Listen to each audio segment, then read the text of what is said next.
Alors, matin, tu me disais quelque chose là que je vais bien comprendre en fait.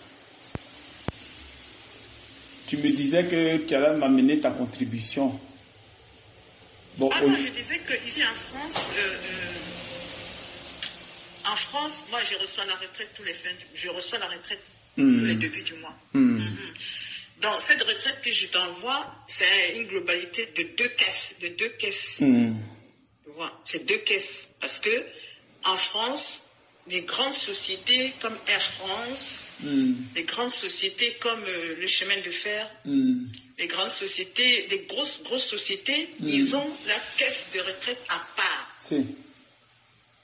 Donc, et le gouvernement a instauré aussi l'obligation à toutes les sociétés, quelle qu'en soit la taille de la société, de cotiser dans sa caisse de retraite pour tout le monde sur le sol français. Que tu fasses seulement le ménage, que tu gardes seulement un petit enfant, ton employeur a pour obligation de cotiser ta retraite dans la caisse de l'État. Voilà. Donc maintenant, les grandes sociétés comme les banques, les Air France, les transports, les chemins de fer, ils cotisent une partie à l'État, dans la caisse de l'État, et ils ont créé à l'interne une autre caisse pour leurs employés. Donc du coup, dans mon cas, j'ai deux caisses. La caisse de l'État, j'ai la caisse de mes employeurs, partout où je suis passé dans des institutions financières, ils ont leur caisse à part. Donc ça fait deux caisses. Mais la cotisation, la globalité, enfin, le montant le plus important, c'est celle de l'État. Voilà, donc ça me fait que ce que je déclare tous les mois à toi, c'est la somme des deux caisses. Mais je ne détaille pas que c'est des deux caisses. Mais maintenant, ce matin ou hier, je me suis dit, bon, parce que la caisse privée, dès la fin du mois, il envoie tous ses adhérents. Entre le 1er et le 5, s'il n'y a pas les jours fériés entre-temps. Donc, entre le 1er et le 5, l'environnement de la caisse, la petite caisse est déjà arrivée, la caisse privée. La caisse de l'État, maintenant, et c'est plus tard, entre le 5, le 8, par là, le 9, ça dépend si au milieu de ces dates-là, il y a des fêtes de Pâques ou longue Pâques, ou enfin, un long week-end. Donc, c'est au plus tard, le 10. Le 10. Voilà, c'est ça que je t'expliquais ce matin. Donc, comme j'ai vu que le mois dernier, il y a il y a une semaine, tu m'avais demandé quelque chose pour...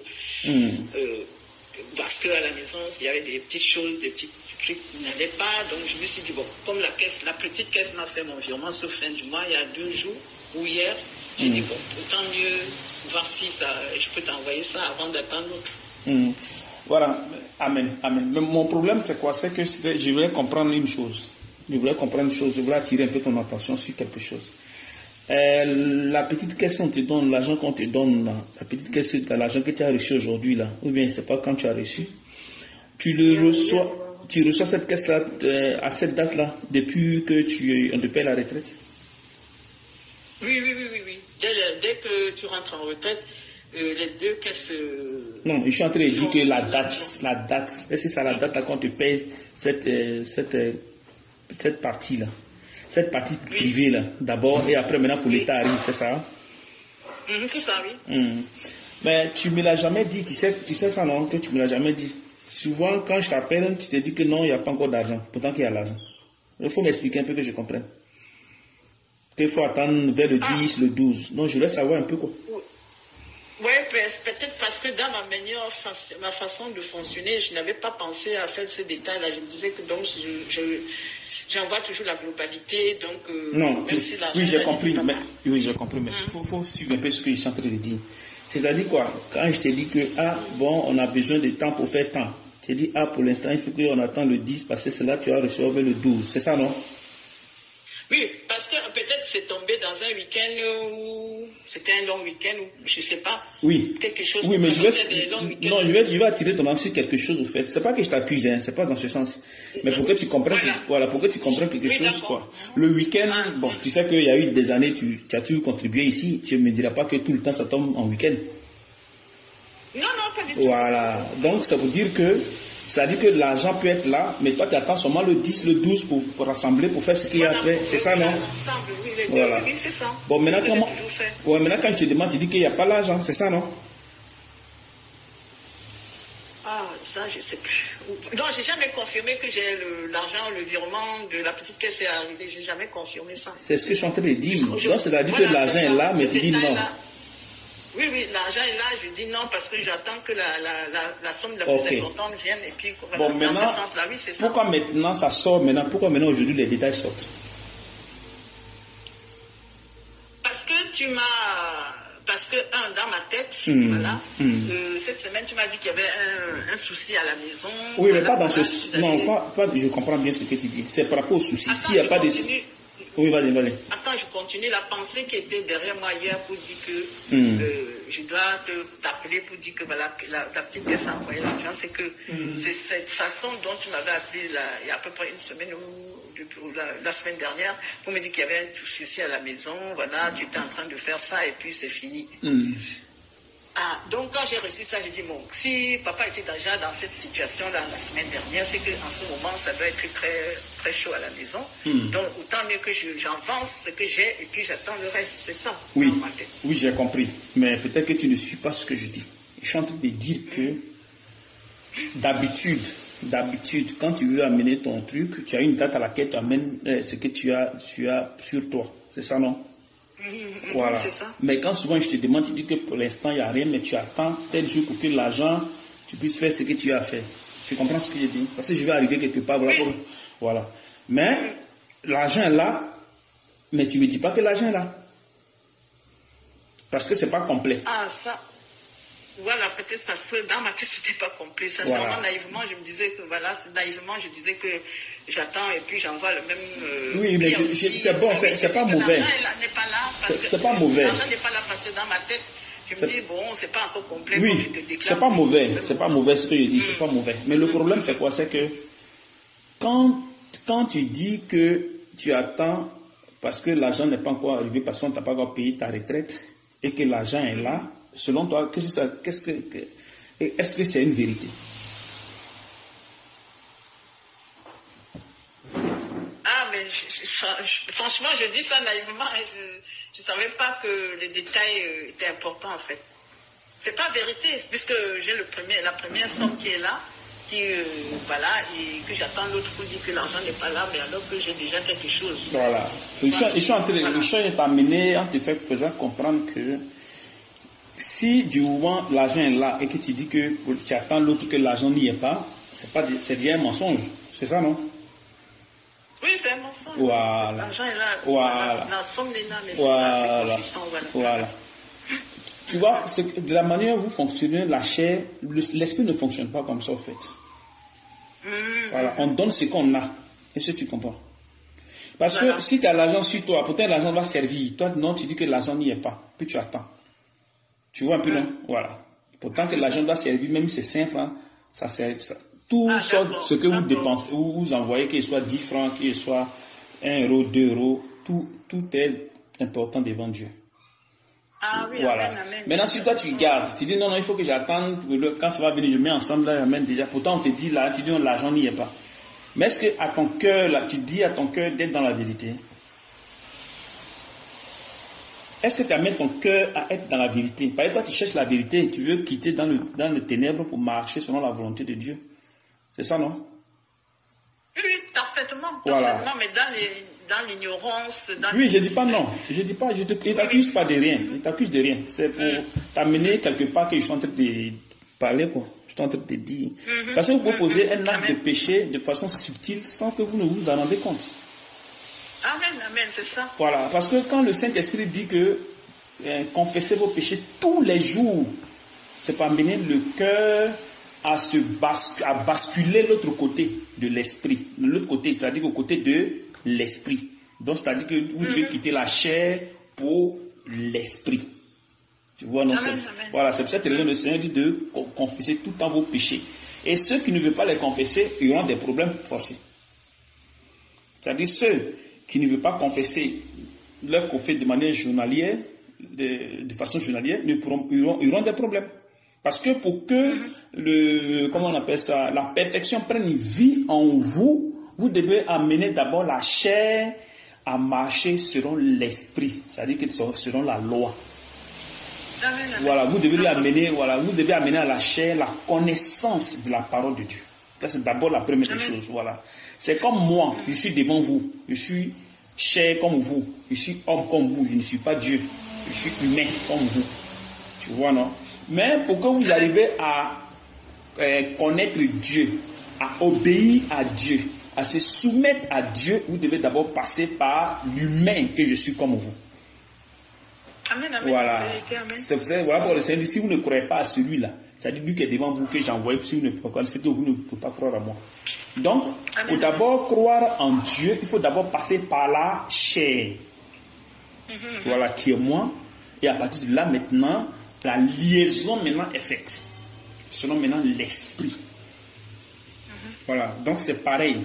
Quand je vous dis de confesser les péchés tous les jours, c'est pour amener votre esprit à connaître ce qui est bien. À quitter dans le mal, à quitter selon la chair, voilà. Maintenant, à marcher selon Dieu. Donc, amener la chair à marcher selon Dieu. C'est vrai que ça ne sera pas 100%, mais au moins, vous allez basculer au moins, plus ou moins, vers le côté du bien. Amen. Enfin, maintenant que le Saint-Esprit vienne maintenant accomplir maintenant ce qu'il a accompli. Tu comprends un peu, non? Amen, amen. Voilà. Amen, amen. Donc, quand vous confessez vos péchés tous les jours que vous les confessez, il y a une raison pour laquelle le Saint-Esprit demande à ce que vous confessez vos péchés tous les jours. Vous avez fait un petit truc, vous devez confesser.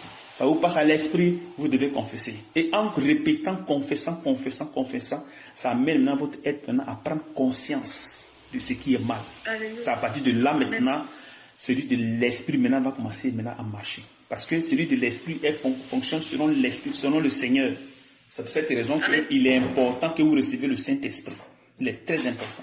Parce que si on vous amène à marcher selon le Seigneur et que le Saint-Esprit n'y est pas, à tous les coups, à un moment donné, vous allez chuter. Basculer. Voilà, vous allez basculer, forcer. Parce que la chair ne tiendra pas. Non. Voilà, vous allez monter, aller de l'avant à un moment donné, bon, pouf, vous allez chuter. Tu vois, donc il faut forcément la présence de l'esprit pour que maintenant, ce que vous avez appris maintenant, il va vous rappeler de ça. Parce que lui, il vous rappelle ces choses, comme il avait dit aux enfants d'Israël, à ses 12 disciples. Il dit, quand le consolateur va venir, il vous rappellera de ce que je vous avais enseigné, de tout ce que j'avais dit. Il va vous rappeler de ces choses. Amen, amen. Bon, une personne à qui on n'a pas enseigné, comment on peut te rappeler des choses? Non, c'est pas vrai. Voilà. Ça ne pourra pas. Voilà. Donc, quand il y a quelque chose, et que toi-même tu sais qu'il y a la chose est là, et tu dis le contraire, ça n'amène pas ton cœur à être dans la vérité. D'accord. C'est-à-dire que le cœur, tu l'amènes toujours à rester selon la chair. Voilà, selon la chair, selon comme toi tu veux que ça fonctionne. Oui. Voilà. Attends. Voilà, et quand c'est comme ça, ce n'est pas bon. C'est pas une bonne chose. Voilà. Donc, il prie le Seigneur pour que cette attitude-là, il enlève ça en toi. Cette attitude-là. Amen. Voilà, d'enlever ça en toi, afin que tu marches selon lui, sa volonté. D'accord. Voilà. Amen. Parce que si vous marchez selon la chair, ça sera très compliqué. Marchez selon lui, sa volonté. Et je vous avais dit de faire attention quand vous recevez votre argent. De faire beaucoup attention. Ne mettez pas votre niveau tel que non, il faut que je garde plus d'argent pour que je puisse m'en sortir. C'est très dangereux. Voilà. Pour que vous puissiez marcher dans la volonté de Dieu, il faudrait que vous ayez des besoins. D'accord. Parce que si vous n'avez pas de besoins et que vous êtes toujours là en train de vous suffire, vous n'allez pas vous en sortir. Il faut forcément que vous ayez des besoins. Il faut forcément que vous demandez. Ah, papa, j'ai besoin de telle chose. Papa, j'ai besoin de telle chose. Papa, et c'est comme ça, le cœur commence aussi à lâcher les esprits qui le tiennent. D'accord, amen. Et je ne sais pas si tu comprends un peu ce qu'il dit. Non, parfaitement. Voilà, quand le Saint-Esprit demandez et l'on vous donnera. Le demander dont il parle là, ce n'est pas selon la chair, c'est selon l'esprit. Parce que si tu demandes selon la chair, tu vas seulement, comment dirais-je, vouloir faire les choses selon tes désirs, comme Paul même a, voilà, Paul même a rappelé ça aux Corinthiens. Tu vois un peu. Donc il faut forcément que vous ayez des désirs, il faut forcément que vous ayez des besoins, afin que votre cœur détache à Dieu. Parce que si ce n'est pas le cas, non, tant que vous serez dans le beurre, tant que vous serez à l'aise, vous ne pouvez pas marcher, vous ne pouvez pas connaître, vous ne pouvez pas vous attacher à Dieu. Ce n'est pas possible, ça ne marche pas. Il faudrait que vous ayez des besoins. Et là, comme ça, quand vous demandez, l'orgueil qui est en vous se détache automatiquement. Parce que vous êtes les gens de personnes, vous avez l'argent, vous avez tout, donc vous n'avez pas besoin de quelqu'un. Vous voyez déjà, pourtant que le Saint-Esprit fait de sorte que vous soyez dans l'obligation d'avoir besoin. Normalement, c'est ça. Puisqu'on vous prend comme des enfants. Donc, un enfant a toujours besoin de son père. Un enfant a toujours besoin de papa. Ah, je veux acheter telle chose. Papa, je veux telle chose, je veux telle chose, je veux telle chose. Voilà. Aujourd'hui, là, qu'est-ce qu'il fait? Qu'il soit à côté des habits, c'est lui qui vous amène à savoir vous habiller. Comment vous devez vous habiller. Au côté de la nourriture, qu'est-ce que vous devez manger? Au côté de la gestion, c'est pareil. Qu'est-ce que vous recevez? Comment vous dépensez votre argent? Qu'est-ce qui vous reste? Tu vois, non? Tout cela peut vous amener à marcher selon lui, sa volonté. Sinon, c'est aussi facile de dire, marcher selon la volonté, comme Galates 5,16 le dit, marcher selon l'esprit pour ne pas accomplir les désirs de la chair. Oui, c'est ce que dit la Bible. Mais, à l'intérieur de ce verset-là, il y a la révélation. Voilà, d'enseigner maintenant l'enfant de Dieu selon les petits-enfants. Selon une petite fille ou bien un petit garçon. Normalement, c'est ça. Donc, pour qu'on t'amène à marcher selon un petit garçon, il faudrait qu'on te guide. Il faudrait qu'on t'amène à savoir comment tu vas t'habiller, comment tu vas dépenser ton argent, comment tu vas manger, comment... Tous, et c'est pas si tu comprends un peu ce que j'ai dit. Hein. Non, je comprends parfaitement. Voilà. Je ne veux pas t'interrompre. Voilà. Pour que l'autorité de Dieu prenne vie en vous. Afin que tout ce que vous gérez là, tout ce que vous gérez arrive à être détruit dans votre être. Parce que tant que ce n'est pas détruit là, votre être ne marchera pas selon Dieu. C'est pour ça que le Saint-Esprit est en train de faire un travail vraiment colossal. Il vous éloigne du monde, il vous éloigne de tout ce que vous avez comme bien, afin que vous puissiez marcher correctement selon sa volonté. Si ce n'est pas le cas, il sera difficile, ce ne sera pas facile. Ça sera seulement le discours, ce sera seulement le bavardage. Tu vois, non, ça ne sera pas chose. Tu as des questions à poser? Non, je te suis parfaitement, papa. Je te suis parce que certains actes que nous posons, nous pensons bien faire, mais c'est loin d'être comme Dieu veut. C'est ça. Amen, amen. Et le Seigneur va toujours vous amener à comprendre sa parole petit à petit pour que vous arriviez à le comprendre. Amen. Parce que si vous ne le comprenez pas, ça ne marchera pas. Amen. Voilà. Quand nous revenons, quand nous voyons au côté des rapports avec monsieur, madame, c'est aussi pareil. Voilà, on ne va pas avec la femme parce qu'on a envie d'aller avec la femme. Parce que quand tu vas avec la femme parce que tu as envie, tu es en train de manifester les désirs de la chair. Ah oui, amen. Puisqu'il a fait toutes choses pour un temps, pour un but. Toutes choses a été faites pour un but.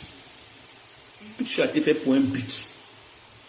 Alors, se multiplier est fait pour aller avec la femme, est fait pour un but.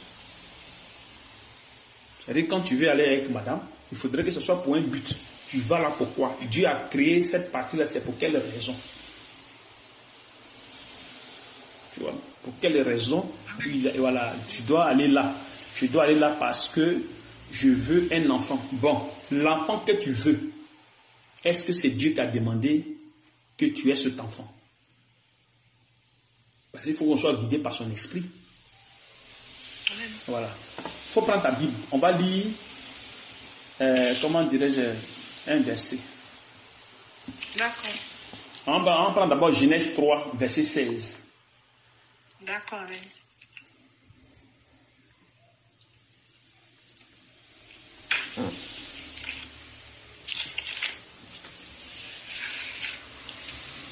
Genèse 3, verset 16. Alors, je lis Genèse 3, verset 16. Oui. Il dit à la femme, j'augmenterai la souffrance de tes grossesses. Oui. Tu enfanteras avec douleur Oui. et tes désirs se porteront vers ton mari. Mais il dominera sur toi. Voilà. Donc tu vois ici qu'il Voilà. parle des désirs ici. Il parle des désirs. Voilà. Il dit tes désirs te tournent parce qu'elle a trompé son mari. Donc il lui dit maintenant que à partir d'aujourd'hui, tes désirs vont se tourner vers ton mari. Ton mari. Voilà. C'est-à-dire, on parle des désirs sexuels ici, hein, ils vont se tourner vers ton mari. Oui, tout à fait, oui, voilà. je comprends. Ouais, tout à Bon, fait. maintenant, si ce n'est pas tourné vers le mari, c'était tourné vers qui? Puisque eux, ils étaient dans le jardin. D'accord. Donc, les désirs étaient tournés vers qui? Vers Dieu. Vers Dieu. Voilà. Les désirs étaient tournés vers Dieu. Les désirs n'étaient pas tournés vers quelqu'un d'autre. Mais c'était tourné vers Dieu parce qu'ils étaient gérés par l'Esprit de Dieu. Donc, il n'y avait pas de mal en eux. Non. Voilà. Le mal n'était pas en eux. Donc, ces désirs étaient tournés vers Dieu. Amen, amen. Voilà. Maintenant, on va lire Genèse 15, verset 1.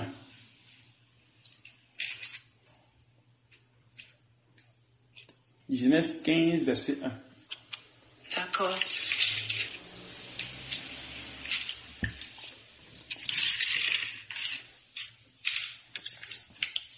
Alors, ces événements... Après ces événements, c'est pas écrit après après. ces événements, pardon. Après ces événements, la parole de l'Éternel fut adressée à Abraham. Oui. Dans une vision, et il dit, Abraham, ne crains point. Je suis ton bouclier et ta récompense. Oui. Et ta récompense sera très grande. Oui. Abraham répondit, Seigneur éternel, que me donneras-tu? Oui. Je m'en vais sans enfant. Oui. Et l'héritier de ma maison, c'est Eliezer de Damas. Oui. Et Abraham dit, voici, tu ne m'as pas donné de postérité, et celui qui est né dans ma maison sera mon héritier. Voilà.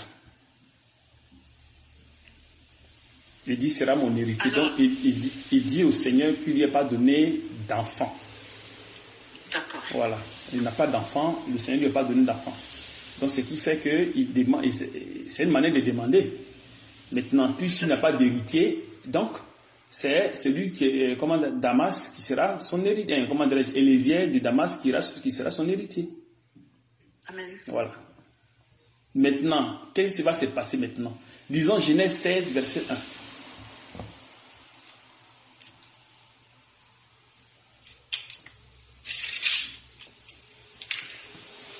Sarai, femme d'Abraham, ne lui avait point donné d'enfant. Voilà. Elle avait une servante égyptienne nommée Agar. Oui. Et Sarai dit à Abraham, voici l'Éternel m'a rendu stérile. Viens, je te prie, vers ma servante. Peut-être aurais-je par elle des enfants. Abraham écouta la voix de Sarai. Alors Sarai, femme d'Abraham, prit Agar, l'Égyptienne, et sa servante, et la donna pour femme à Abraham, son mari. Après qu'Abraham eut habité 10 années dans le pays de Canaan, il alla vers Agar et elle devint enceinte. Quand elle se vit enceinte, elle regarda sa maîtresse avec mépris. Amen. Qu'est-ce que tu as compris là?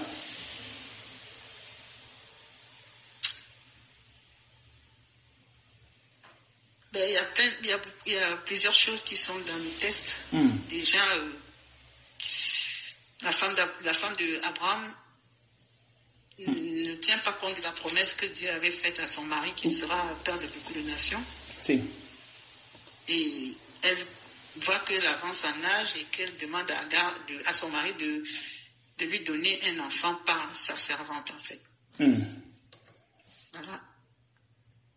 Et Abraham écouta sa femme et elle allait avec la servante et lui fit un enfant. mais qu'est-ce qui s'est passé après quand elle a accouché, quand elle s'est vue enceinte? Ah oui, maintenant, quand elle est tombée enceinte, la servante était enceinte, elle regardait maintenant sa maîtresse avec mépris. Elle ne la respectait plus. Alors, tu as lu le verset, le premier que tu as lu là, c'est juste au verset 3, c'est ça, non? Oui. De Genèse 15. Il faut lire le verset 4. Il faut continuer dans il faut lire le 4. D'accord. 15, 4. Alors, la parole de l'Éternel lui fut adressée ainsi. Si. Ce n'est pas lui qui sera ton héritier, mais c'est celui qui sortira de tes entrailles. Voilà. Qui sera ton héritier. Voilà. Donc, c'est lui qui va sortir des entrailles d'Abraham, là. C'est celui-là qui sera l'héritier d'Abraham. Maintenant, ici, nous voyons que Sarah, qu'est-ce qu'elle fait? Elle dit, bon, comme nous avons avancé en âge, donc je vais te donner ma servante, parce que Dieu m'a rendu stérile. Voilà. Donc là, elle n'a pas cru à la parole de Dieu. Et qu'est-ce qui s'est passé? Ils vont maintenant faire par eux-mêmes un enfant. C'est ça. Voilà. Quelque chose que Dieu ne va pas apprécier. Alors, quand Dieu te dit que comment on appelle ça? C'est celui qui va se dire des entrailles qui a son... Qu'est-ce qu'il est en train de te dire? C'est-à-dire que tu vas aller avec ta femme de façon indirecte. Tu iras avec ta femme pour un enfant. Donc ici, pour que cet enfant soit hérité d'Abraham, il faudrait que Dieu ordonne à Abraham d'aller avec sa femme, afin que l'enfant sorte. Voilà. Tu vois que c'est pas par le désir d'Abraham que Abraham fera l'héritier, mais c'est par le désir de Dieu. Puisque Dieu a fait chaque chose en son temps, alors cette partie où il doit faire l'enfant, il faudrait qu'il parte avec la femme, mais dans l'espoir de faire un enfant selon Dieu. Pas dans l'espoir de faire un enfant selon la chair, mais selon Dieu. Parce que quand Dieu va me dire, mon fils, tu auras un enfant. Si Dieu me dit ça, moi, il sait comment faire pour faire l'enfant. Donc, qu'est-ce que je fais? Je vais vers ma femme. Voilà. Donc, il est en train de me dire que va vers ta femme pour que tu puisses faire un enfant. Je ne sais pas si tu comprends un peu ce que je dis. L'enfant. Oui, tout à fait. Voilà. Donc, quand je vais vers ma femme, c'est pour un but bien précis. Donc, je ne vais pas vers ma femme parce que je veux plaire à ma chair. Mais je vais vers ma femme parce que Dieu m'a dit que tu auras un enfant. Donc, c'est ce désir-là qui va me pousser à aller vers ma femme pour que l'enfant vienne. Parce que tant qu'il ne veut pas vers ma femme, l'enfant ne viendra pas. Amen. Voilà. Donc, il est en train de me dire de façon indirecte, va vers ta femme, multiplie-toi avec elle pour que l'enfant sorte. C'est-à-dire qu'il faut aller ensemble, en fait. Couche avec elle, afin que maintenant l'enfant sorte.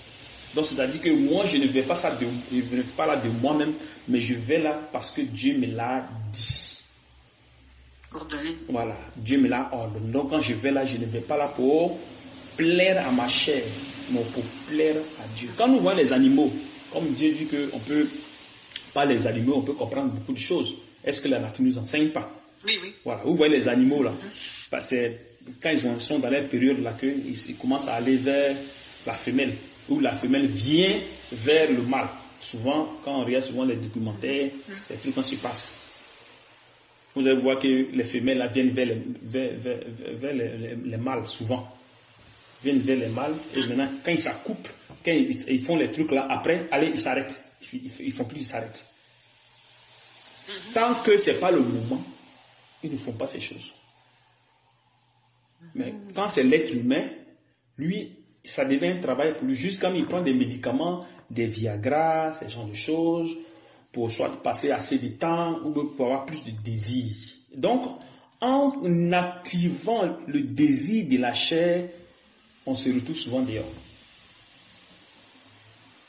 Où on arrive à toucher à certaines pratiques. Oui. Voilà. Pour pouvoir, qu'est-ce que nous sommes en train de faire?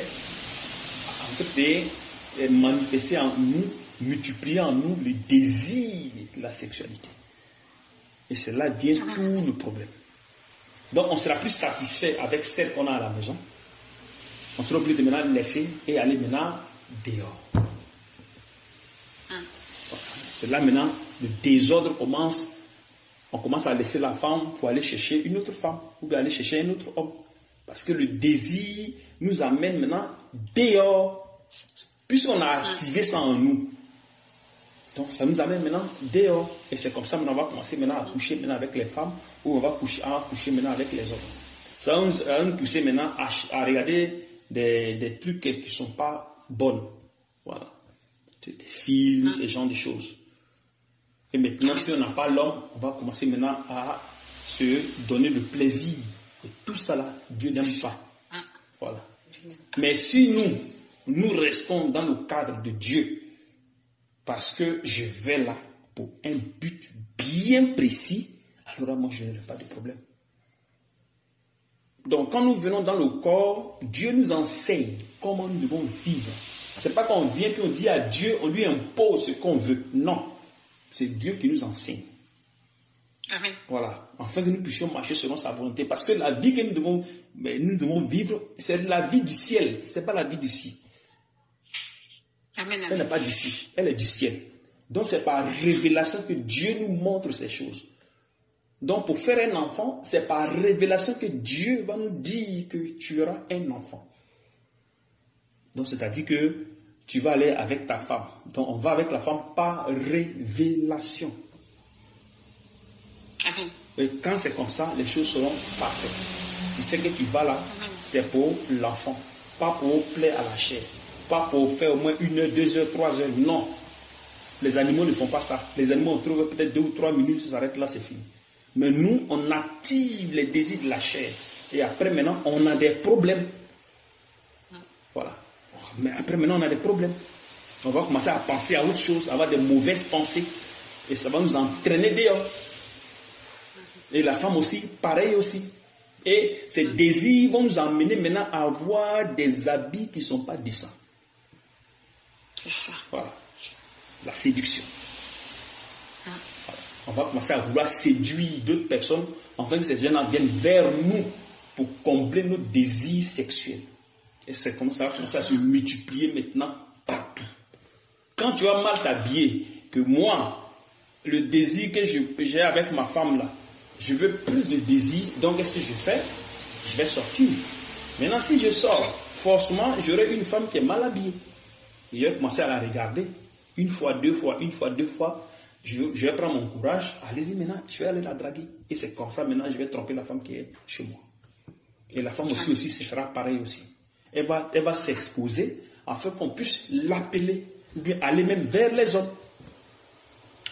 Maintenant, la femme aussi va aussi regarder sa camarade dans ses habits qui ne sont pas décents. Elle va aussi aller aussi vers sa camarade. Et c'est comme ça maintenant, les trucs abominables, on va commencer à les manifester.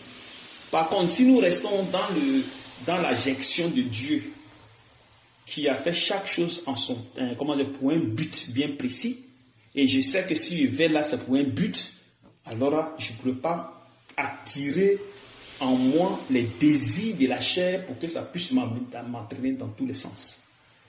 Amen. Voilà. Je serai toujours là, à attendre le Seigneur. Qu'est-ce que je dois faire? Qu'est-ce que je dois faire? Cela on dit marcher par l'esprit. Donc nous marchons selon Dieu. Nous ne marchons pas selon la chair, nous marchons selon Dieu. Parce que si nous ne marchons pas selon la chair, alors on va se créer des problèmes. On va s'attirer des ennuis. Tu comprends ce que je dis? Amen, amen. On va s'attirer des ennuis. Et ça va créer des problèmes.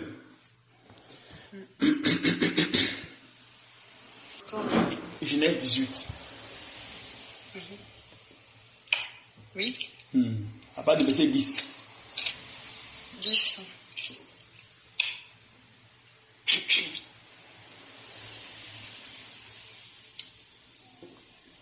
Alors, c'est ici.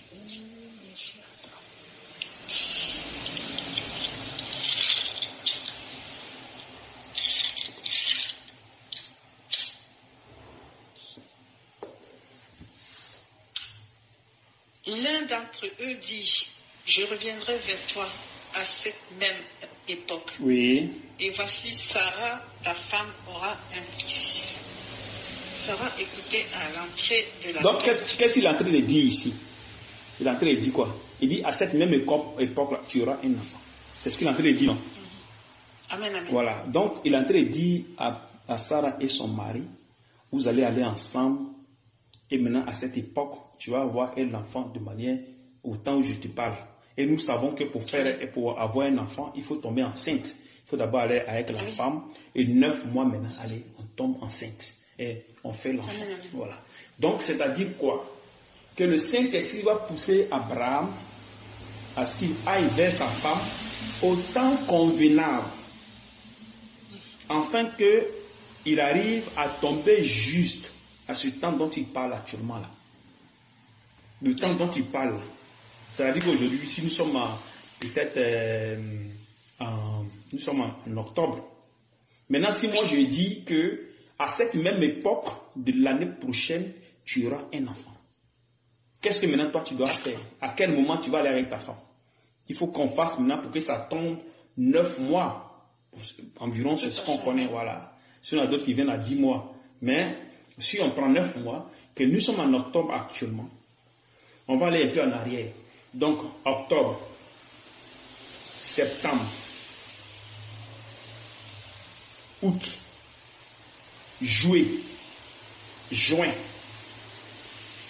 mai, avril, mars, février. C'est ça, non? Donc, ça fait 9 mois. Donc, c'est-à-dire que c'est en février de l'année prochaine, j'irai avec ma femme afin qu'elle tombe enceinte, pour que l'enfant tombe juste à cette même époque, en octobre. Et je ne sais pas si tu comprends un peu ce que je veux dire. D'accord, ok. Amen. Voilà. Donc, Dieu est en train de me dire que c'est en février que tu vas aller avec ta femme. En février. Ah oui, pour qu'on accouche en octobre. Voilà, pour que la femme accouche en octobre. Donc, il dit, à cette même époque, tu auras un enfant. Tu vois, voilà. Donc, si je vais compter bien, c'est en février que j'irai avec ma femme. D'accord. Donc, si je suis conduit par son esprit, c'est là qu'il va me pousser à ce que je parte avec ma femme afin que l'enfant maintenant vienne. Donc, pour que je parte avec ma femme, il faudrait qu'il y ait cette volonté afin que la capacité soit manifestée. Voilà, il ne faudrait pas qu'il y ait la volonté de vouloir aller avec ma femme parce que j'ai envie de plaire à la chair. Donc il faut que je détruise, qu'est-ce que je dois faire? Je demande à Dieu de me détruire en moi les désirs sexuels qui viennent de ma personne. Pour ne pas que je les manifeste, mais pour que je les manifeste selon Dieu, selon sa volonté. Voilà, afin que tout soit parfait. Tu suis un peu ce que je dis? Oui, tout à fait, papa. Voilà, tu vois, quand il lit l'acte des apôtres là, Paul, quand il devait aller prêcher là, c'est le Seigneur qui lui dit, va dans tel coin. Ou bien il y a ou bien il y a, comment dirais-je, comment on appelle ça, une vision qui vient par révélation, puis il va prêcher. Donc, c'est-à-dire, il était conduit par l'esprit en prêchant, en faisant ça, en faisant ceci, en faisant cela. Tout était conduit par l'esprit. Voilà. Donc, c'est de même aussi à ce côté-là, de sexualité là, c'est pareil. Pour ne pas qu'on arrive à activer des désirs de la chair. Voilà. Donc il faut d'abord détruire les désirs de la chair en nous, de la sexualité en nous d'abord. Il faut que ça soit détruit. Pour ne pas que ça se mélange avec les trucs de Dieu. Amen. Voilà. Il ne faudrait pas qu'on soit esclave de la chair. Parce que c'est l'esclavage. Voilà, c'est l'esclavage. Quand nous sommes sous l'autorité de la chair va nous amener dans tous les sens. Tout à fait. Voilà. Mais quand nous sommes sous l'autorité de Dieu, alors là, Dieu nous conduit correctement sans problème. Si ce n'est pas le cas, on aura des problèmes avec Dieu. On aura des sérieux problèmes. Tu vois un peu. Vas-y. Donc on était à 18-10. Ok, attends. Parce que j'ai le reflet du soleil, s'il te plaît. Bon, tu reprends le 18. Bas de verset 10. L'un d'entre eux dit. L'un d'entre eux dit, je reviendrai vers toi à cette même époque. Oui. Et voici Sarah, ta femme, aura un fils. Oui. Sarah écoutait à l'entrée de la tente qui était derrière lui. Abraham et Sarah étaient vieux, avancés en âge, et Sarah ne pouvait plus espérer avoir des enfants. Voilà, tu as vu ça? Donc, espérer, elle ne peut pas avoir d'enfants. Donc, c'est-à-dire que Dieu, qu'est-ce qu'il fait? Pour que nous puissions marcher dans ses volontés, il faudrait qu'il le fasse dans notre incapacité. Amen, amen. Voilà, dans notre incapacité. Voilà. Aujourd'hui, nous sommes en train de chercher la face de Dieu. Nous voulons marcher dans sa volonté. Nous voulons sa vie en nous. Mais ça ne sera pas à partir de nos capacités. C'est ça. Ça sera à partir de lui, sa capacité. Afin qu'il soit glorifié. Amen, amen. Donc quand Dieu vient ici, il est en train de faire comprendre à ceux-là que là où ne pouvait pas, là, moi, ça se manifeste. Afin que je sois glorifié. Quand Sarah a donné sa servante à Abraham, ça n'a pas marché. Non. Voilà. Ils ont voulu faire par eux-mêmes. Donc ça n'a pas marché. Donc en faisant ça, allez, il a trahi même la femme. Parce qu'il a pris sa servante pour coucher avec elle. Normalement, ce n'est pas ça. Tu dois le faire, tu es avec ta femme. Tu ne dois pas la tromper. Mais la femme a mené son mari à la tromper. Voilà. Parce qu'elle cherche un enfant. Donc en cherchant un enfant, elle livre son mari au péché. Tu suis un peu? Oui, tout à fait, papa. Je te suis parfaitement. Je comprends un peu. Vas-y. Elle rit en elle-même en disant, maintenant que je suis vieille, aurais-je encore des désirs? Tu as vu qu'elle n'a pas cru. Voilà. Elle n'a pas cru par rapport à l'héritage dont on a parlé. Donc là, tout à fait. Ouais, c'est ça qui l'a poussé à donner la servante. Voilà. Donc l'incrédulité. L'incrédulité. Voilà. L'incrédulité des deux. Ils se disent qu'ils sont vieux, que c'est ce qu'il est en train de dire, c'est impossible. C'est pas vrai. Pourtant, ils étaient sous l'autorité de Dieu, mais ils ont trouvé que non, c'est pas possible ce qu'il dit. Amen. Voilà. Donc, elle a ri. Donc là, quand tu ris comme ça, c'est une manière de dire que tu as blasphémé au fait. Oui. Parce que tu as ri des œuvres de l'esprit. Amen. Tu n'as pas cru aux œuvres de l'esprit. L'esprit te dit telle chose, tu ris. Voilà. Donc c'est un blasphème en fait. Ouais. De la manière Ismaël a ri d'Isaac. C'est de la même manière que Sarah a ri de l'œuvre de l'esprit. C'est-à-dire la prophétie disant que ceci va arriver, elle a ri. Oui, vas-y. Maintenant? Mon Seigneur aussi est vieux. Si. L'Éternel dit à Abraham, pourquoi donc Sarah a-t-elle ri? En disant, est-ce que vraiment j'aurai un enfant, moi qui suis vieille? Si. Y a-t-il quelque chose qui soit étonnant de la part de l'Éternel? Au temps fixé, je reviendrai vers toi à cette même époque et Sarah aura un fils. Voilà, tu as vu. Verset 15. Sarah mentit en disant, je n'ai pas ri. Tu as vu? Donc elle répète encore, c'est-à-dire qu'elle a encore, dans ce type pour dire qu'elle n'a pas reconnu son erreur. Ah oui. Elle n'a pas reconnu son erreur. Pourtant que déjà, Abraham avait déjà signé, Dieu avait signé déjà l'alliance avec Abraham, la circoncision. Par exemple, à Genèse 17, voilà, qu'ils avaient signé l'alliance. Ou quand un enfant naît, 8e jour, on circoncie l'enfant. Voilà, donc la circoncision dans la chair. Donc c'était déjà, et Dieu avait déjà donné un nom à Abraham, un autre nom à Abraham et un autre nom à Sarah. Donc ils ont reçu la nouvelle naissance. C'est comme s'ils avaient déjà reçu l'Esprit de Dieu. Parce que quand nous venons dans la nouvelle alliance, c'est ça. Dans la nouvelle alliance, quand nous recevons l'Esprit, nous croyons en Dieu, nous sommes nés de l'Esprit, nous sommes nés de Dieu, de son Esprit. De la parole, on est de la parole. Donc on devient une nouvelle personne.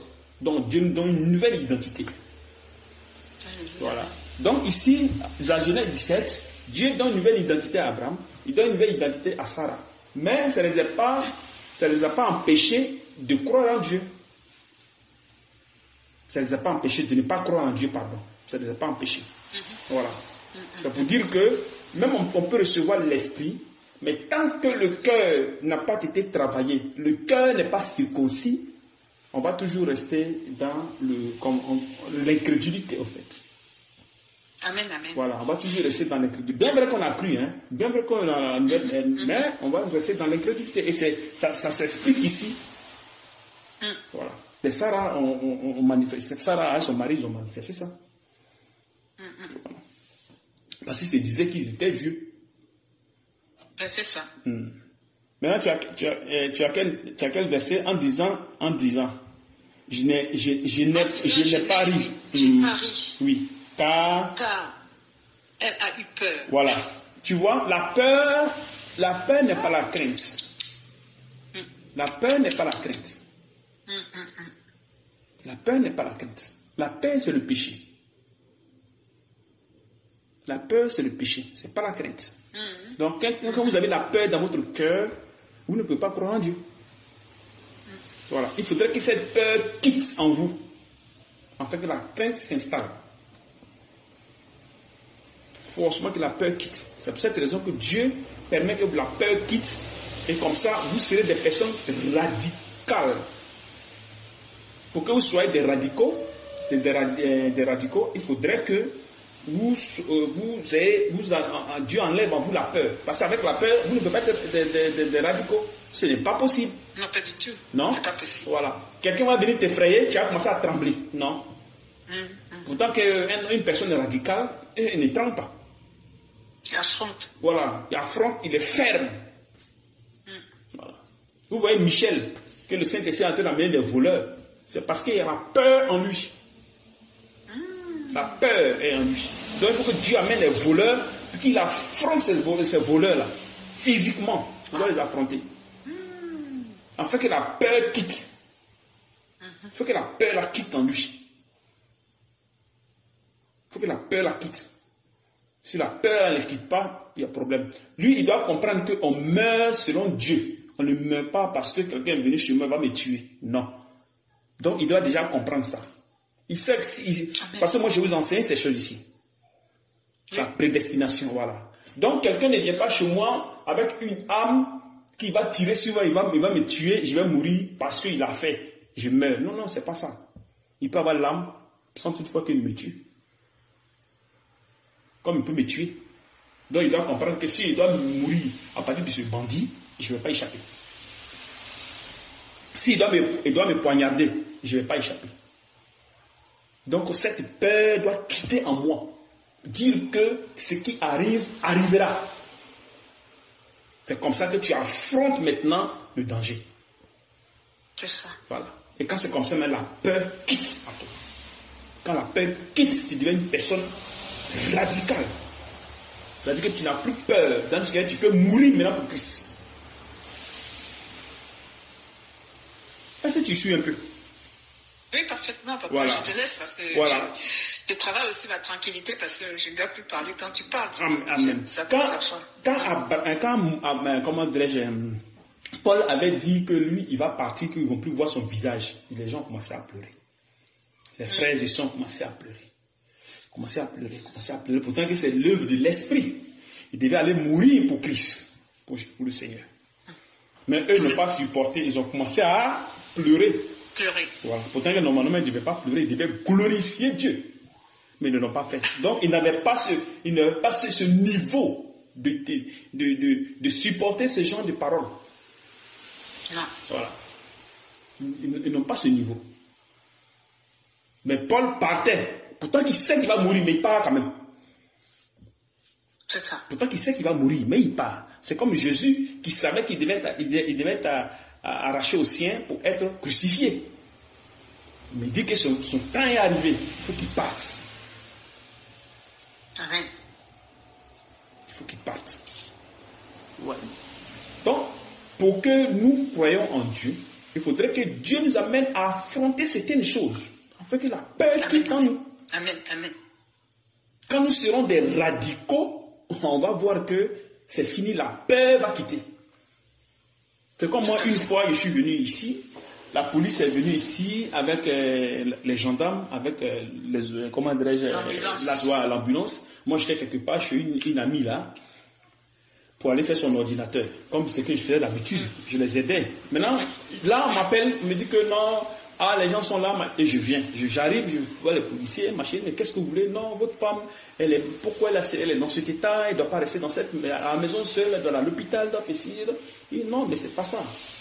Elle est ici sous l'autorité de Dieu. Bon, ils ne connaissent pas ces choses, j'ai expliqué, plus fatigué. Après, ils disent que si elle meurt, bon, vous serez responsable. Ils disent, bon, si c'est comme ça, amenez-moi en prison, je suis là, allez. J'ai mis mes mains comme ça. Il dit non, amenez-moi en prison. Parce que je sais que s'il est en prison, je vais évangéliser les gens là-bas. Tout c'est dans ma tête. Il dit bon, amenez-moi en prison. Et j'ai mis mes doigts comme ça. Il dit non, c'est pas ça, machin. Et aïe, mais il y a quoi encore? Qu'est-ce qui reste si ce n'est pas la prison? Qu'est-ce qui reste? Tu vois, non? Donc si vous avez cette audacité-là, vous allez voir que la foi va s'installer en vous. Vous allez faire des choses extraordinaires qui vont dépasser même l'entendement humain. Alléluia, amen, papa. Vous voyez, ça va dépasser l'entendement humain. Mais tant que vous avez la peur dans votre être, vous n'allez pas vous en sortir. Croire en Dieu, non, ce n'est pas pour aujourd'hui. On dit voleur, puis tu as peur. On dit, oh, il y a les bandits, oh, machin. Michel, premier jour quand les gens se commencent à trembler sur lui. Pourtant, il disait qu'il était fort, il était ceci, il était cela, par rapport à sa sorcellerie. Mais petit bandit vient, tu trembles. Vous voyez qu'il y a la réalité est là. Même aujourd'hui, il m'a dit qu'il y a des bandits qui sont venus me fatiguer. C'est là que je lui ai dit que reste tranquille. Ils sont les bienvenus, c'est pour ta foi qu'ils sont là. Il faut que la peur il faut que la peur qu'à toi la quitte.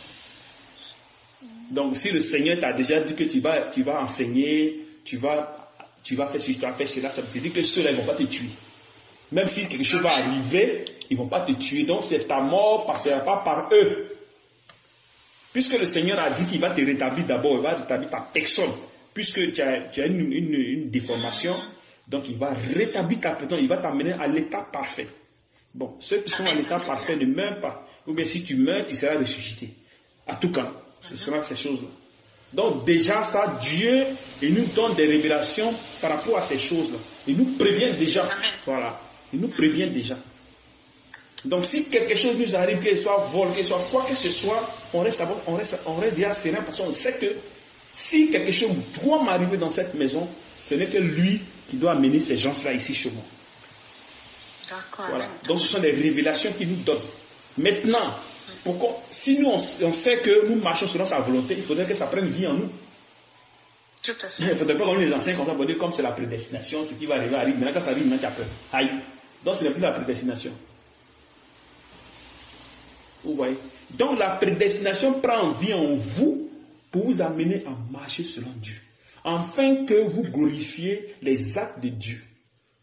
C'est-à-dire que tout ce qu'il va faire dans votre vie de manière autant convenable. Donc quand tu es conduit par l'esprit, tu vas avec ta femme autant convenable. Sans toutefois vouloir aller, faire plaisir à la chair. Mais pour faire plaisir à Dieu. Parce qu'on n'est pas là pour faire plaisir à la chair. Non. Voilà. On n'est pas là pour faire plaisir à la chair. On est là pour faire plaisir à Dieu qui nous a envoyés sur terre pour que nous puissions marcher dans sa volonté parfaite. Donc on ne se lève pas un matin pour dire que je vais aller avec ma femme. Il faudrait que Dieu te dise que tu auras un enfant. Ça va dire de là maintenant. Voilà. Il va te donner le temps où tu vas partir avec la femme pour que l'enfant vienne. Quand l'enfant vient, tu restes tranquille. Tant que Dieu ne t'a pas dit que tu auras un enfant, tu es tranquille avec ta femme. Voilà. Il n'y a pas à dire que vous allez... Bon, si vous partez faire quoi? Si Dieu ne t'a pas dit que tu vas faire un enfant, si Dieu ne t'a pas dit si Dieu ne t'a pas demandé d'aller évangéliser, que tu vas évangéliser, c'est lui qui t'a envoyé. C'est pas lui qui t'a envoyé. Bon, maintenant, pourquoi tu parles là? Parce qu'à un moment, Paul voulait aller évangéliser aussi dans certains coins. Il a dit non. Amen. Dieu a refusé. Voilà. Dieu l'a refusé, il dit non, il ne faut pas aller là. Et Paul, dans ses écrits, dit que nous n'irons pas au-delà de nos limites. Voilà. Voilà, pour ne pas aller évangéliser dans le champ d'autrui. Tout à fait. Voilà. Nous allons seulement nous arrêter comment dirais-je, dans nos secteurs. C'est tout. C'est la même chose aussi. Donc quand nous allons vers nos femmes, il faudrait que nous allons vers les femmes par la révélation de Dieu. Non parce que nous avons ces désirs. Si nous avons ces désirs compris pour que ça nous quitte. Tout à fait. Voilà. Ces désirs ne sont pas les bienvenus. Il faudrait qu'on soit dans l'incapacité, afin que maintenant Dieu, lui, il nous conduise lui-même. Parce que s'il ne nous conduit pas, on va aller dans tous les sens. Et là, c'est un coin qui est très dangereux, c'est comme l'argent. Pour que Dieu arrive à vous enrichir aujourd'hui, parce que vous êtes les enfants, vous êtes des princesses, vous êtes des princes, vous devez vivre la vie de Dieu de manière parfaite. Alors sur la terre, qu'est-ce qu'il doit faire? Il doit enlever en vous le désir, la cupidité, l'orgueil. Il ne faudrait pas que demain, il vous donne ces choses-là, vous allez vous enorgueillir. Voilà. Parce que forcément, la richesse amène l'orgueil. Même si tu veux pas. La séduction. Et derrière ça maintenant la colère. Le non-respect. L'autoritarisme. Donc ça veut dire que tu ne peux pas te soumettre. Tu ne peux pas obéir. Puisque tu es autoritaire. Donc tu ne peux pas obéir. Tu veux qu'on obéisse à toi. Pourtant que nous devons obéir à Dieu. Bon, avant d'obéir à Dieu, il faudra qu'on soit soumis. Puisque la soumission dérive de l'obéissance. Une personne qui n'est pas soumise ne peut pas obéir. Et la soumission, c'est de se faire petit. Tout à fait. Et l'obéissance, c'est de marcher selon ce qu'on te dit de faire. Donc les deux vont de pair, au fait, vont dans le même sens. Amen. Voilà. Donc si tu n'as pas été dépouillé du désir de la chair et que Dieu te donne la richesse, ça ne sera pas bon. Voilà pourquoi nous appelons le Seigneur pour qu'il nous délivre de tous ces esprits qui nous ont fatigués, qui nous ont amenés dans tous les sens. Alléluia. Voilà. Il faudrait qu'on continue de prier pour qu'il nous enlève ces choses. Là, comme ça, dans les assemblées, on n'entendra pas « Oh, telle allait à une femme de telle allait à une femme de telle, il allait avec telle sœur. » Donc, il ne faudrait pas que ça existe dans l'église. Lui qui fait ça, on met la personne dehors. On le met dehors automatiquement. Pour ne pas qu'il contamine les autres, comme Paul l'a dit. Donc c'est maintenant qu'on doit apprendre ces choses-là. C'est-à-dire que si tu vois quelque chose avec un frère ou une sœur, automatiquement tu dénonces. S'il n'y a pas la dénonciation en nous, quand on va aller sur le terrain, on sera compris du péché. Ah oui, c'est ça. Il faudrait que ça soit maintenant. Peut-être pas on dit non, si je le fais, ils vont commencer à me dire que je ne suis pas bien. Non, c'est pas pour ça qu'on vous a appelé. C'est pas pour ça. On vous demande pas de manifester les désirs de la chair, de faire les choses comme vous voulez, mais de faire selon l'esprit. L'esprit de la Bible est écrit de ne pas participer au péché d'autrui. Donc il faut dénoncer. Mais en dénonçant, c'est pas que tu fais du mal à la personne, même si la personne doit quitter ici. C'est aussi l'œuvre de l'esprit. Donc la personne quitte ici et vous, ça vous amène la crainte. Donc quand Dieu chasse quelqu'un ici, automatiquement vous commencez à avoir la crainte de Dieu. Donc vous commencez à vous ranger. Voilà. Vous commencez à vous ranger. Maintenant si toi, tu ne veux pas dénoncer pour qu'on enlève la personne, tu n'es pas en train de faire les choses de Dieu, pourtant que nous sommes un corps avec plusieurs membres. Amen. Voilà. Nous devons travailler ensemble. Amen. Voilà. Amen. Et je ne sais pas si tu as écouté, comment dirais-je, le truc de Franck. Et comment on appelle son truc, son rêve qu'il a fait. Je ne sais pas si tu te rappelles de ça. Avec la voiture qu'il était bloqué. Tu te rappelles de ça, hein? Oui, j'ai entendu qu'on était bloqué. On avait 3 voitures. Il y a 2 qui étaient devant, qui étaient bloquées et qui bloquaient la voiture. Il était tout seul. Il était avec les frères et sœurs. Et à un moment donné, on est parti mettre la corde pour défaire pour attacher une des voitures avec sa voiture et puis ça a continué. Oui. Après, ils ont commencé à monter. Voilà. Ils ont commencé à monter. Tu as vu qu'il y a eu la participation de tout un chacun. Tout un chacun, oui. Voilà. Il y a eu la participation de tout un chacun. Nous avons des dons différents. Et chacun maintenant, sa part. Normalement, dans le corps, c'est ça. Parmi nous, il y a d'autres qui travaillent, qui contribuent. Il y a d'autres qui sont faibles. Il y a d'autres qui sont forts. D'accord. Voilà. Il y a d'autres qui, Dieu a dit, ne travaillez pas. Donc, si eux ne travaillent pas et qu'ils sont nourris, automatiquement, ceux qui travaillent et qui nourrissent ceux-là, ils vont comprendre que l'amour de Dieu commence à se manifester parce qu'une personne ne travaille pas, il est parmi nous, mais il est nourri par Dieu. Alléluia. Voilà. Donc là, les taux commencent on commence à avoir l'espoir, l'assurance. Donc l'inquiétude commence à disparaître. L'autre va dire que moi je ne travaille pas, je suis au milieu des frères, mais quand même je suis soutenu. Quand même je suis maintenu, le Seigneur me soutient, il me donne à manger, il me donne tout, pourtant que je ne travaille pas. Je ne fais rien. Mais le fait que tu ne travailles pas là, tu participes aussi. Amen. Voilà. Tu participes aussi à l'œuvre de l'esprit, donc à la construction. Amen. Donc tout ça là, quand on met ensemble, ça donne l'amour de Dieu. Alléluia. Voilà. Donc le rêve que le conducteur Franck a fait, c'est du fait que nous montons déjà, c'est-à-dire que c'est une montée. Voilà. C'est une montée. Pour aller au sommet. Voilà. Et il y a quelqu'un derrière nous en train de nous pousser. Donc c'est-à-dire que c'est l'esprit. C'est moi qui suis votre père, je suis là par la puissance de l'esprit. Allez, je vous pousse pour que vous avancez. Je vous pousse pour que vous avancez. Et à un moment donné, tout est bloqué. Maintenant, les gens se posent la question, mais qu'est-ce qu'on doit faire? Personne n'avait la solution. Franck a eu la solution. Donc, c'est une manière de dire que Franck, comment dirais-je, c'est-à-dire qu'un d'entre vous a eu la foi plus. Parce que plus tu as la foi, plus tu as les révélations. Donc, il a eu l'idée de dire que non, mais le Seigneur est là. Donc, la corde est le Saint-Esprit. Amen. Voilà, donc c'est cette corde-là maintenant qui vient, puis aller, ça vous propulse et vous continuez. C'est pour dire que ce que nous sommes en train de faire, ce n'est pas de nous-mêmes. C'est-à-dire que si nous devons aller jusqu'à la fin, ça ne sera pas de nos forces, nos propres forces. Ça sera selon le Saint, comme je le dis toujours. Jésus est toujours glorifié, notre Père est toujours glorifié.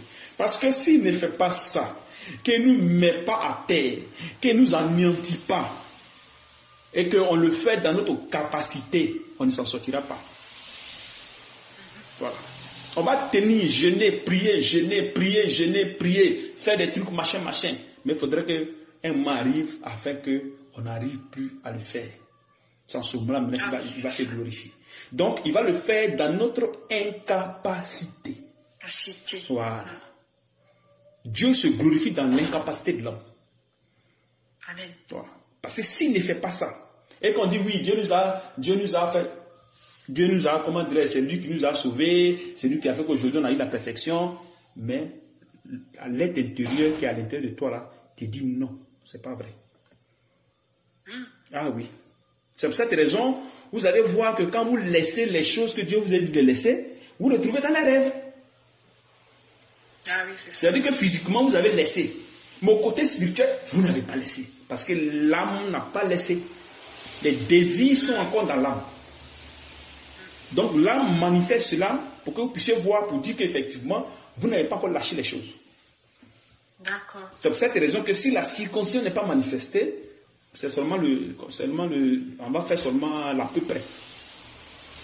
L'à peu près, c'est-à-dire que le semblant de suivre Dieu. Donc on va faire les choses par nous-mêmes, par notre chair, par un truc de ce genre, c'est tout. Il n'y a rien d'autre. Vous comprenez? Amen.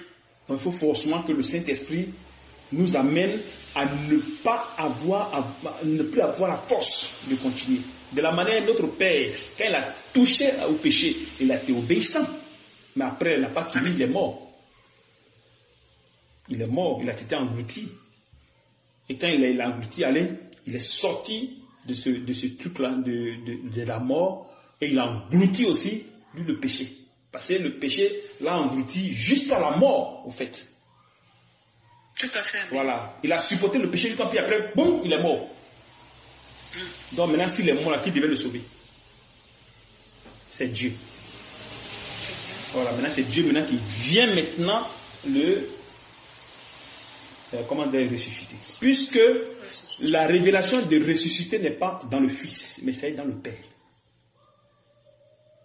La révélation de ressusciter n'est pas dans le Fils. Donc le Fils ne peut pas te ressusciter lui-même. C'est la même chose que nous. Nous n'avons pas se ressusciter nous-mêmes, étant dans la, dans la procédure de transformation. On n'a pas cette capacité. Donc il faut d'abord faire aux côtés de la chair d'abord. Il faut qu'on nous enseigne. Vous devez faire ceci, vous devez faire cela. Donc les salutations, les lectures, tout ça c'est aux côtés de la chair. Il faut qu'on apprenne la chair. Jusqu'à ce que maintenant le Saint-Esprit prenne maintenant le contrôle afin que Dieu soit glorifié. Amen. Voilà. Donc le rêve du conducteur Franck, c'est la procédure, le processus que nous suivons pour rapport à la transformation. Chacun sa part. Chacun va donner sa part de don. Voilà. Pour que nous arrivions. Puisque c'est comme le football. Quand on joue au football, il y a 11 joueurs, je pense bien. Et chacun maintenant sa part. Il y a le numéro 1, il y a le numéro 2, le numéro 3. Allez, chacun joue à son poste. Quand vous gagnez, c'est pour tout le monde. Vous voyez. C'est pour ça que je vous ai dit que si vous voyez quelque chose chez une soeur ou chez un frère, ne laissez pas. Selon la parole, selon la Bible, vous prévenez la personne, vous dites, ah, tu as fait telle chose, allez, va dénoncer. Ne laissez pas la personne. Parce que si vous faites ça, vous n'arrangez pas les gens, on va rester là, stop. On va s'arrêter. C'est la même chose, comment dirais-je, le truc là, le truc de Franck où on était aligné là. Si un ne bouge plus, allez, tout le monde est bloqué. Oui, mais c'est comme ça. Tout le monde est bloqué. Dans le corps, c'est pareil. Comme je vous ai expliqué tout le temps, que nous sommes, comment dirais-je, une famille. Nous sommes un groupe. Voilà, nous sommes un corps. Et dans le corps, il y a les membres. Et chacun sa part. Donc, si un voit pécher de l'autre, puis il ferme ses yeux, c'est pas la personne que tu rends, mais c'est à toi-même que tu ne te rends pas service. Parce qu'on sera tous bloqués et on est là puis on attend. Par exemple, quand il y a ces choses, ceux qui ne veulent pas suivre, ils vont nous retarder, donc il faut les enlever. Ah oui, d'accord, amen. Mais c'est un poids, donc ils nous retardent. C'est une tâche qui ne veut pas quitter. Donc tu vois, voilà. Donc il faut enlever, retirer la personne et comme ça, nous on avance. Parce que tant que la personne sera là, on aura des problèmes. Amen, papa. On aura des problèmes d'avancer. Parce qu'il y a un qui est en train de nous tirer par derrière. Ah, d'accord. Voilà, parce qu'il est dans la désobéissance. Donc il est en train de nous tirer par derrière. En tant que nous on veut avancer, mais lui nous tire. Donc quand c'est comme ça, il faut maintenant enlever cette personne-là pour que maintenant, allez, nous on avance. Voilà. Parce que nous devons avancer dans l'obéissance. Alléluia. Voilà. Nous devons avancer dans l'obéissance, petit à petit, petit à petit, petit à petit, jusqu'à ce que, quand le moment viendra, maintenant le Seigneur dit, bon, moi je prends maintenant la relève. Amen. Voilà. Parce que c'est lui qui est toujours le patron. Toujours, c'est lui. Ah oui, c'est ça. Voilà. Amen. Pour qu'il soit glorifié. Voilà. Amen. Donc, c'était un peu ça.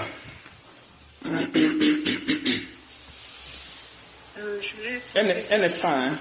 Un instant, ne quitte pas, un instant. Alors, on va prendre un verset. On va prendre 1 Corinthiens 7. Verset 14.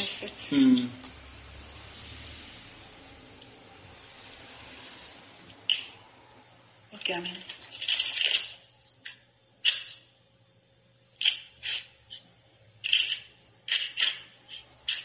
Corinthiens 7, verset 14. Verset 4, pardon. Oui, 1 Corinthiens 7, oui, je vais.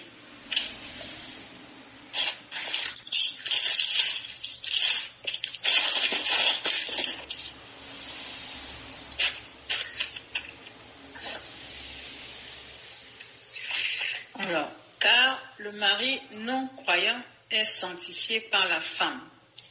Et la femme non croyante est sanctifiée par le mari. Autrement, vos enfants seraient impurs. Tandis que maintenant... Non, il dit 1 Corinthiens 7, verset 4. Pardon, si j'ai dit 14, excuse-moi. Verset 4. Ah oui, tu avais dit 14. Ok.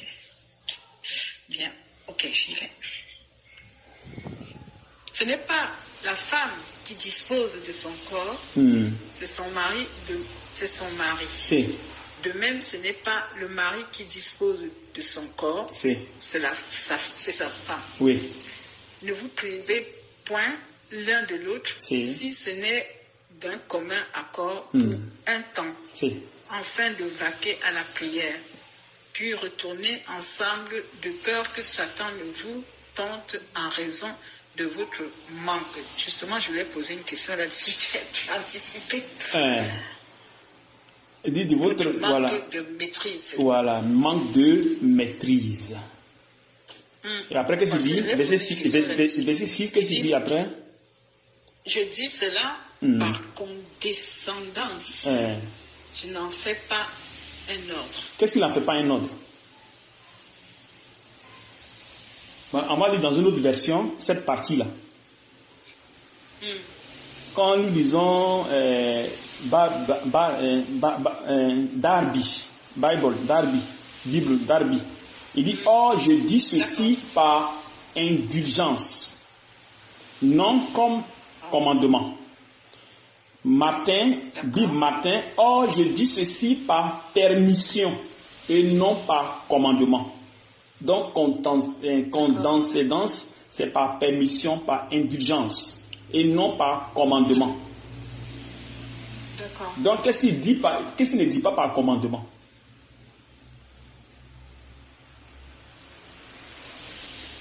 Qu'est-ce qu'il ne dit pas par commandement? C'est l'acte qui doit se poser, que le couple doit manifester ensemble, c'est-à-dire ne pas se priver point de l'autre. Donc, ce n'est pas un ordre. Ce n'est pas un commandement. Ce n'est pas un ordre. Ce n'est pas un commandement. Voilà. Donc, c'est quelque chose qu'il ne peut pas aussi respecter. C'est ça, non? Oui. Ne vous privez point l'un de l'autre, si ce n'est d'un commun accord pour un temps, afin de vaguer à la prière, puis retourner ensemble de peur que Satan ne vous tente. Vous voyez un peu, non? Bon, ici, il parle de Satan. Pour que Satan ne vous tente par vos incontinence.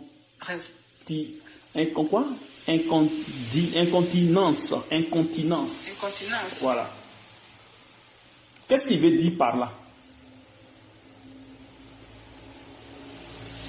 C'est-à-dire que c'est toi qui c'est écrit là-bas. Par votre... Ne vous privez point l'un de l'autre si ce n'est d'un commun accord pour un temps afin de vaquer à la prière. Puis retournez ensemble de peur que Satan ne vous tente en raison de votre manque de maîtrise. Voilà. Donc il y a le désir de la chair qui va se manifester. C'est ce qu'il dit là-bas. Oui. Il y a le désir de la chair qui va se manifester s'il se prive.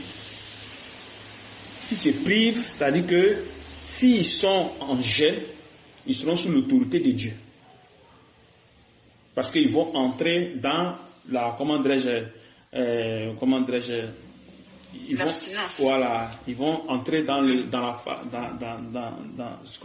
devant le Seigneur pour pouvoir jeûner, prier, faire ce qu'il y a à faire.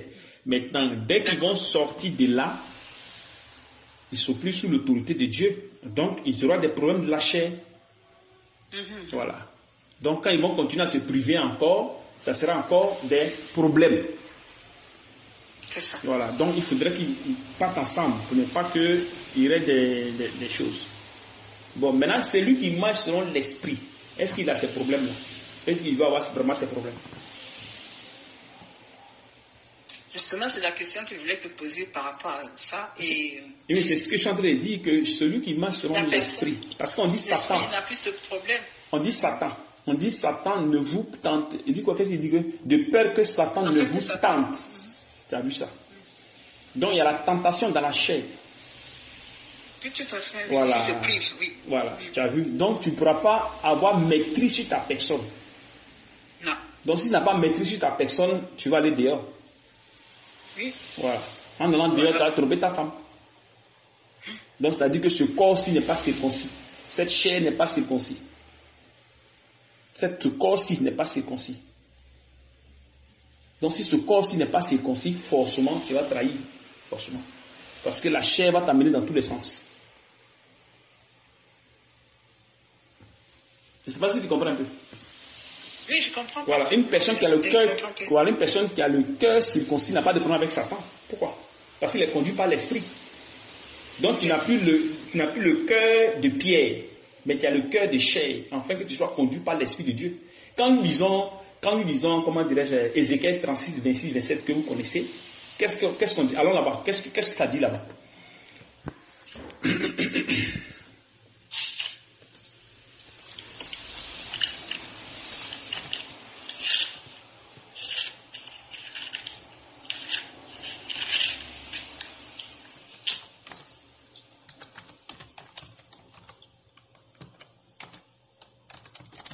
Ézéchiel 36. Ok. Donc, je suis dans Ézéchiel 36.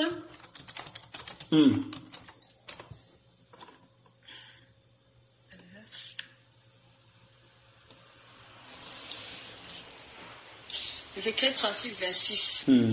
Je vous donnerai un cœur nouveau et je mettrai en vous un esprit nouveau. J'ôterai de votre corps le cœur de pierre et je vous donnerai un cœur de chair. Je mettrai mon esprit en vous et je ferai en sorte que vous suiviez mes ordonnances et que vous observiez et pratiquiez mes lois. Qu'est-ce qu'il a dit? Comment tu expliques ça? Le Seigneur promet de nous donner un cœur nouveau. Oui. Et un cœur nouveau. Si. Et nous donner un cœur nouveau qui avant ça, il va d'abord opter le cœur de pierre qu'on a amené. Et il nous donne un cœur nouveau qui est le cœur de chair. Oui. Maintenant, qu'est-ce que lui va faire avec le cœur de chair? Et il met son esprit en nous. Oui. Wow. Et il fera en sorte que ces ordonnances, que nous les observions. Voilà. Et pratiquer ses lois. Voilà. Donc, il va nous pousser maintenant à marcher selon sa volonté. Donc, c'est-à-dire qu'on ne sera pas sous l'effet de la chair, mais de l'esprit. De la chair, oui, d'accord, comme dans 1 Corinthiens. Voilà. Maintenant, alors, revenons dans, comment dirais-je, 1 Corinthiens 7. 1 Corinthiens. 7, où on disait tout à l'heure, on va lire au verset 28. D'accord, merci.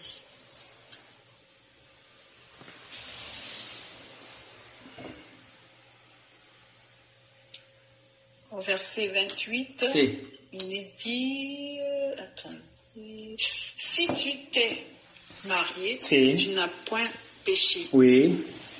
Ici, la Vierge s'est mariée, elle n'a point péché. Oui. Mais ces personnes auront des tribulations dans la chair. Oui. Je voudrais vous les épargner. Voilà. Tu comprends? On dit la personne, ils auront des tribulations dans la chair s'ils ne sont pas mariés. À cause de quoi? À cause du désir sexuel qui est dans la chair. Désir sexuel dans la chair. Oui. Donc ça ne va pas les amener à se contrôler. Non. Donc ça va les amener à aller dans tous les sens et dans tous les sens. Voilà, tu vois. Pourtant que nous devons être conduits par l'esprit. Paul n'était pas marié, il ne partait pas avec les femmes. Non. Voilà. Paul n'était pas marié, mais il ne partait pas avec les femmes. Bon, lui, il dit ici que moi, je vais vous épargner de ça. D'accord. Donc, mariez-vous. Mais si vous n'êtes pas marié, vous allez avoir des problèmes. C'est ça. Voilà. Tu vois. Pourtant que lui n'était pas marié, il était célibataire, mais il ne partait pas avec les femmes. On n'avait pas appris que Paul allait avec les femmes, il rentrait les gauches. Non. Dieu l'a privé de ça. Amen. Voilà. Dieu l'a privé de ça. Donc si Dieu l'a privé de ça, c'est que Dieu peut vous priver de, il peut aussi priver aussi, il peut aussi le faire aussi aux personnes aussi qui cherchent cela. D'accord, amen. Parce qu'il a déjà fait sa porte. Pourquoi il ne peut pas faire aux autres? Voilà. Ça veut dire qu'il ne faudrait pas que vous soyez conduit par la chair, mais par l'esprit. Tout à fait. Voilà. Par l'esprit. Donc, à un niveau, vous allez voir que vous n'allez plus manifester ces désirs-là. Sexuels. Voilà. Dieu va enlever ça en vous, afin que vous puissiez maintenant marcher selon sa volonté. Maintenant, si vous voulez maintenant vous aller ensemble, il faut maintenant que lui vous amène à le faire. Puisqu'il a fait chaque chose en son temps. Donc, il va d'abord vous prévenir. Vous aurez un enfant. Et ça va dire de là maintenant, allez, le désir maintenant va venir pour que maintenant, vous fassiez maintenant l'enfant. D'accord. Parce qu'il faudrait qu'il y ait le désir. Oui, tout à fait. Voilà, comme Sarah avait dit que je n'ai pas de désir. Et comment je fais pour aller avec mon mari s'il n'y a pas de désir? Comment je fais? Il fait comment? On n'avait pas fait, est-ce qu'on avait fini de lire? Pour Sarah là. L'histoire de Sarah. Est-ce qu'on avait fini de lire? On s'est arrêté où il a dit que je n'ai pas ri. Voilà, je n'ai pas ri.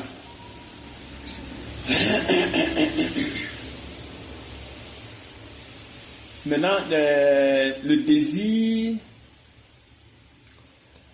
Un instant. J'ai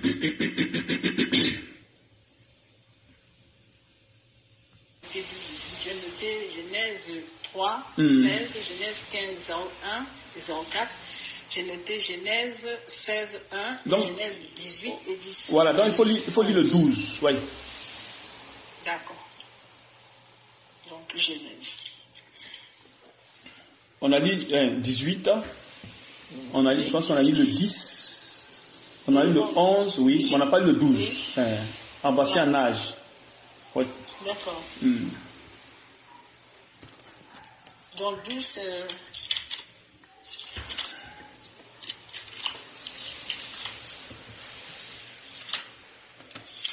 Genèse 18, verset 12. Ou bien on relit même on retourne à pas de 10. 18, 10. 10 plus 12. Là, je repars à 10.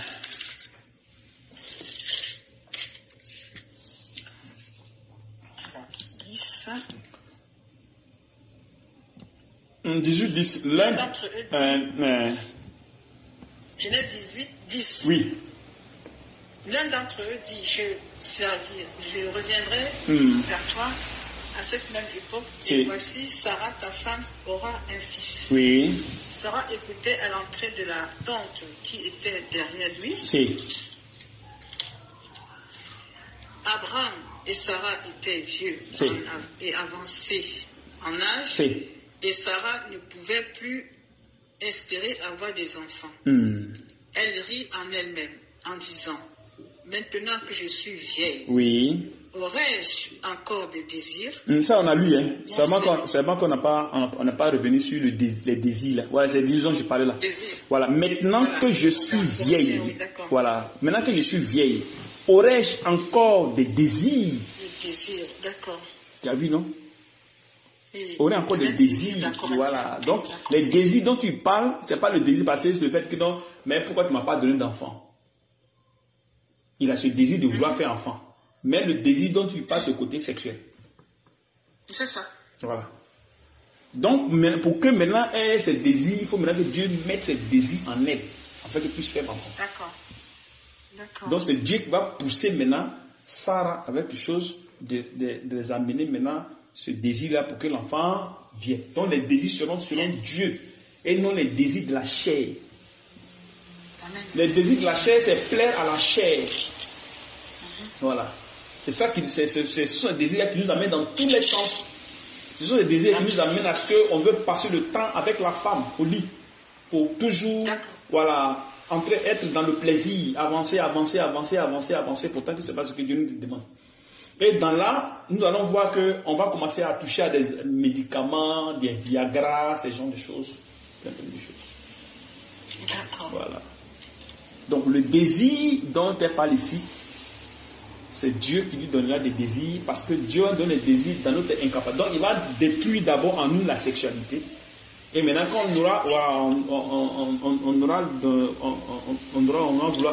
si on va vouloir faire maintenant l'enfant, il va nous mettre les désirs en nous afin qu'on puisse faire maintenant l'enfant. Pour que maintenant, tout se passe correctement. Parce que si moi, il n'y a pas le désir de faire quelque chose, comment je fais?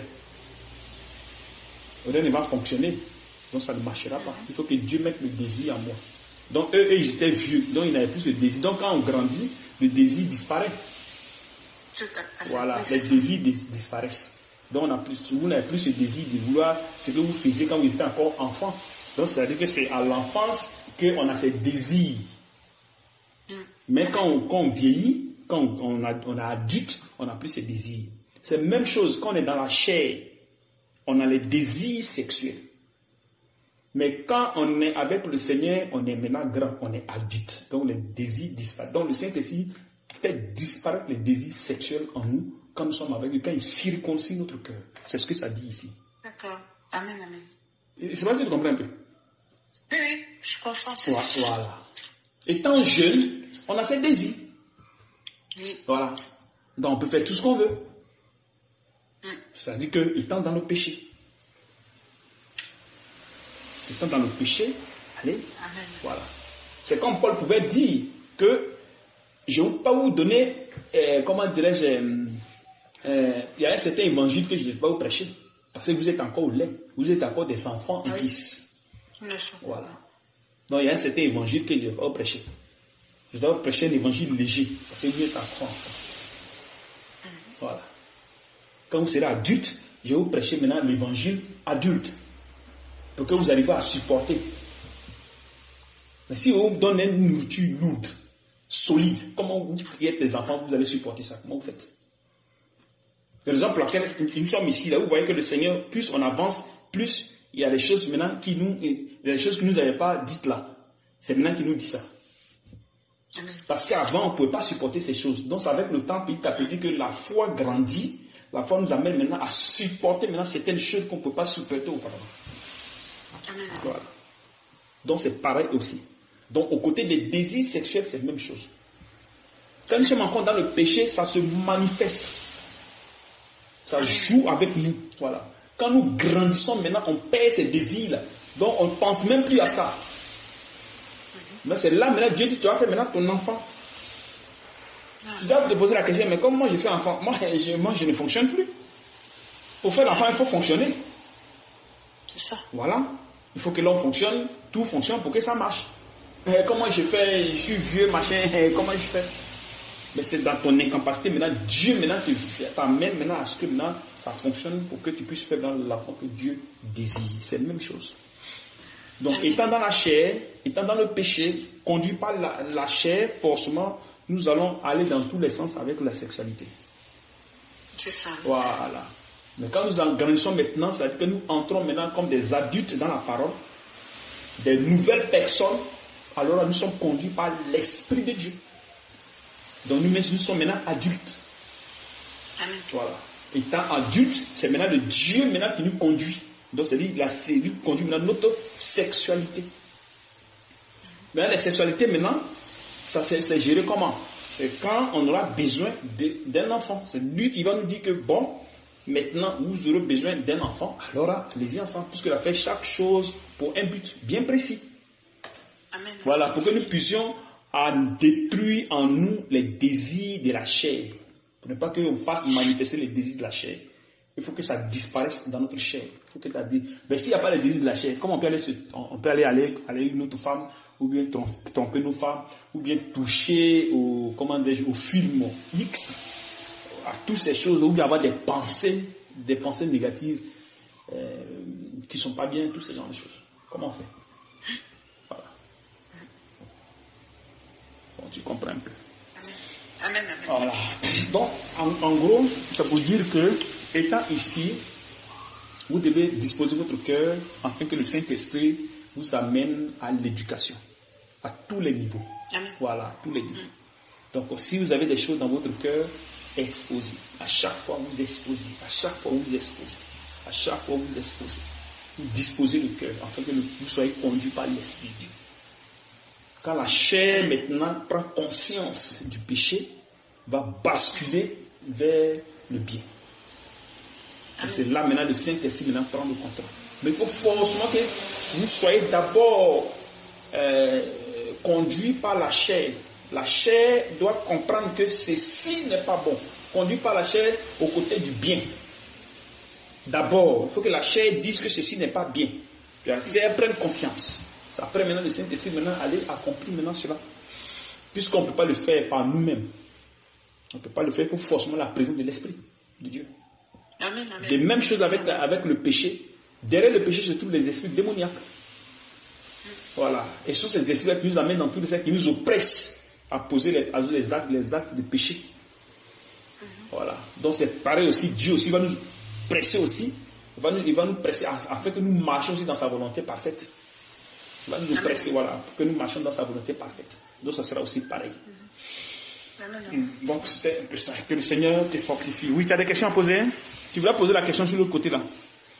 Oui, mais bon, tu as répondu en même temps avec Corinthiens parce que je voulais poser la question dans le sens que nos enfants sont... Enfin, Corinthiens dit que les enfants sont sanctifiés. Tu as répondu là. Que les enfants sont sanctifiés par rapport aux couples qui vont venir ou qui sont déjà dans la bergerie, dont l'époux ou l'épouse n'est pas... Si, mais ils vont passer par la circoncision du cœur forcé. Sinon, les désirs de la chair vont les fatiguer.